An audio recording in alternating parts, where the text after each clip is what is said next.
शादी होते सोना गे भुलाई गेले दिलवा दुखाई देंगे। शादी होते जान गे भुलाई गेले दिलवा दुखाई देंगे।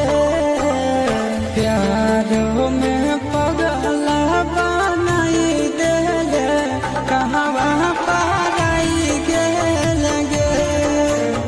प्यार में पगला बनाई देले कहवा पाराई गेलगे। सोचला सपनवा यार मनवा तो माटी में मिलाई दे लगे। सोचला